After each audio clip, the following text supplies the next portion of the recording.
360페이지에 기록이 되어 있습니다.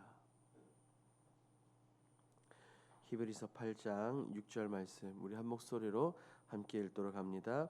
그러나 이제 그는 더 아름다운 직분을 얻으셨으니 그는 더 좋은 약속으로 세우신 더 좋은 언약의 중보자시라. 아멘. 오늘 본문 말씀은 새 언약의 대제사장이신 예수 그리스도를 소개하며 또한 그에 따른 언약들을 우리에게 분명하게 설명하고 있는 본문입니다. 율법보다 더 완전하신 분, 하나님께서 백성들과 어떤 관계를 맺으실지에 대한 이야기를 그리고 있죠. 오늘 본문을 통해서 우리가 분명히 붙들어야 될 것이 무엇인지 함께 살펴보도록 하겠습니다. 내용 관찰 1번입니다. 하나님께서는 누구와 새 언약을 맺겠다고 하십니까? 읽지는 않았지만 우리가 8절 말씀을 보면 하나님은 분명히 말씀하십니다. 이스라엘 집과 유다 집과 더불어 새 언약을 맺겠다라고 말씀이시죠. 이는 곧 분열한 이스라엘 전체를 포함하고 있습니다. 그리고 그것을 넘어 하나님으로부터 택함을 받은 선택받은 모든 백성들을 전체적으로 포괄하는 표현입니다. 그러니 지금 본문에 등장하는 하나님의 놀라운 약속은 구약 성경, 신약 성경에 나오는 이스라엘 백성들과 맺으신 것이 아니라 오늘날 저와 여러분들 우리 모두와 맺으신 언약임을 기억하고 이 히브리서 말씀을 읽어야 합니다. 이런 하나님의 언약에는 놀라운 특징을 가지고 있습니다. 그것이 바로 내용 관찰 2번에서 살펴보겠습니다. 2번을 보도록 하겠습니다. 옛 언약보다 더 좋은 새 언약의 특징 4가지는 무엇입니까?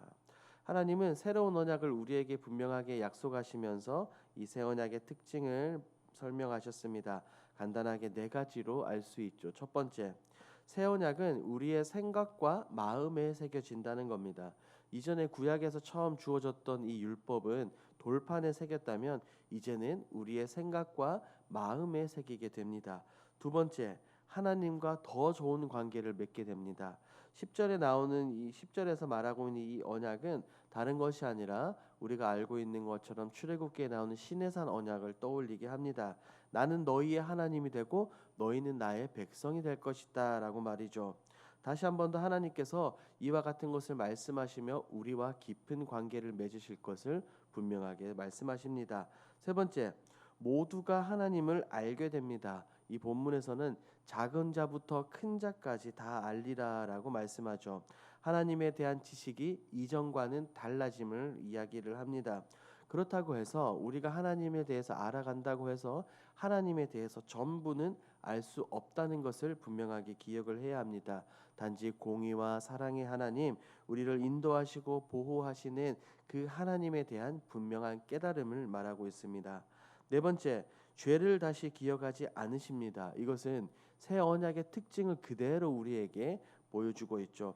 하나님이 죄의 문제를 완전히 해결하셨습니다. 다른 것이 아니라 예수 그리스도의 속죄로 인해 예수님을 믿는 자들의 죄를 더 이상 기억하지 않는다는 거예요. 그렇기 때문에 이제 우리는 구약의 제사들을 날마다 반복하지 않습니다.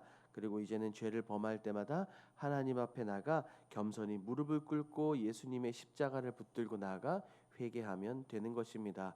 우리는 본문에서 말하고 있는 이런 4가지 언약의 특징을 분명하게 기억을 해야 될 필요가 있습니다.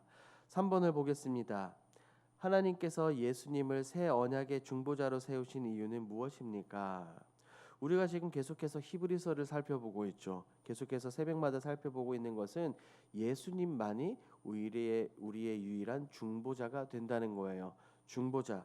죄의 문제를 해결하기 위해서는 무엇보다 죄가 없으신 분이셔야 합니다. 바로 우리 주님이 그런 분이시죠. 하나님의 아들이시자 죄가 없으신 분이 기꺼이 순종하여 내가 짊어질 그 죄값까지 가져가셨습니다. 그래서 성경은 그렇게 말합니다. 우리 주님이 화목제물이 되셨고 더 좋은 언약의 보증, 참된 대제사장이 되셨다라고 우리에게 말합니다. 주님의 죽음과 부활, 승천을 통해 이 언약을 성취하셨고 귀한 직분을 얻으셨습니다. 첫 번째, 예전에 주어진 언약보다 훨씬 더 좋은 귀하고 복된 언약의 중보자 되신 그 주님 한 분만 바라보시기를 예수님의 이름으로 축복합니다. 4번을 보겠습니다. 느낀 점입니다. 온전한 구원을 주시기 위해 예수님을 새 언약의 중보자로 세우신 하나님을 보며 무엇을 느낍니까?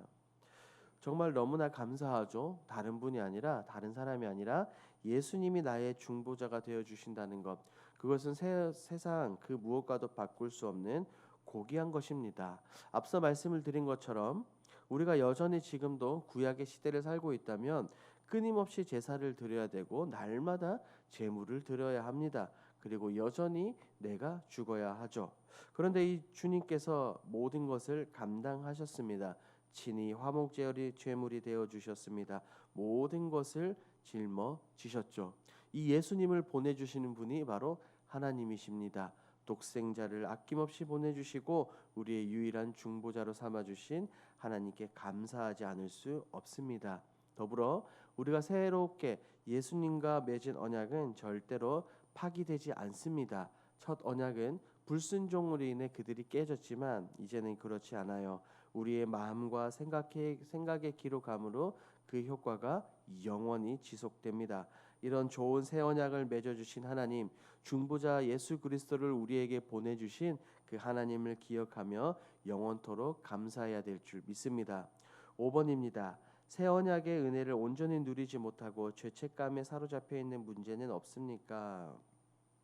우리가 이전 것에 얽매여 있으면 새로 주어지는 감사와 기쁨을 우리는 누릴 수 없습니다. 무엇보다 중요한 것은 하나님은 더 이상 우리가 가지고 있는 죄의 문제를 기억하지 않으신다고 성경은 분명하게 말하고 있습니다. 하지만 사탄은 끊임없이 우리를 괴롭히고 우리를 유혹하죠. 지난날의 죄를 떠올리게 하며 그 죄로 인해 괴로움과 고통에 사로잡혀 살게 합니다. 우리는 이런 부분에서 분명하게 이겨내야 합니다. 하나님께서 분명하게 말씀해 주셨습니다. 하나님께서 책임져 주시고 하나님께서 기억하지 않는다고 말씀하셨는데 왜 우리가 거기에 얽매여 있냐는 거예요. 사탄의 유혹에 넘어가지 마십시오. 혹여나 여러분들의 지난날의 죄로 인해 고통받으시는 분이 있다면 다른 것이 아니라 우리 예수 그리스도의 완전한 희생이신 이 십자가를 기억하고 붙드십시오. 주님이 분명하게 우리의 화목 제물이 되어 주셨습니다. 주님이 십자가에 달려 돌아가심으로 인해 우리를 건져 주셨습니다. 그러므로 우리는 이제 죄의 종노릇 하는 것이 아니라 하나님의 자녀가 된 줄 믿습니다. 하나님의 자녀라는 이 신분에 걸맞는 삶을 살아야 합니다. 담대함을 가지시고 살아가는 저와 여러분들이 되길 주님의 이름으로 축복합니다. 5-1번입니다. 구원의 새 언약을 늘 기억하고 지키기 위해 무엇을 결단하겠습니까? 우리는 너무나도 잘 잊습니다. 너무나도 잘 까먹죠. 백성들을 보십시오. 구약에 나오는 10가지 재앙과 홍해 사건, 만나와 메추라기 등 너무나도 많은 기적들을 경험을 했습니다. 신약에 등장하는 백성들 역시 똑같습니다. 죽은 자를 살리시고 눈먼 자를 눈뜨게 하시는 예수님을 직접 눈으로 보았지만 그들은 예수님을 믿지 않았습니다. 하나님을 잊었어요. 우리가 예수님을 잊지 않기 위해서는 어떻게 해야 되겠습니까? 끊임없이 우리는 붙어 있어야 됩니다. 하나님의 말씀을 보고 듣고 암송해야 됩니다. 그래야 우리에게 주어진 이 생명의 말씀이 우리의 마음판에 깊게 새겨지게 되는 것입니다. 또한 기도를 통해 우리가 끊임없이 하나님과 주님과 호흡해야 합니다. 기도를 통해 하나님과 호흡하며 주님의 음성을 듣고 우리에게 주신 새 언약의 감격과 기쁨을 날마다 누리시는 저와 여러분들이 되길 주님의 이름으로 축복합니다. 아멘. 함께 기도하겠습니다. 첫 번째, 주어진 새 언약의 감격과 기쁨을 날마다 누리게 하소서. 두 번째, 더 좋은 새 언약의 수혜자로서 구원의 은혜를 찬양하고 전하며 살아가게 하소서. 세 번째, 우리 길동교회가 하나님의 뜻을 온전히 이뤄가는 온전한 믿음의 공동체가 되게 하옵소서. 이와 같은 기도 제목으로 기도하시고 여러분들이 가지고 오신 개인 기도 제목으로 자유롭게 기도하시다가 돌아가겠습니다. 우리 주여 힘차게 부르시고 기도합니다. 주여. 하나님 감사합니다.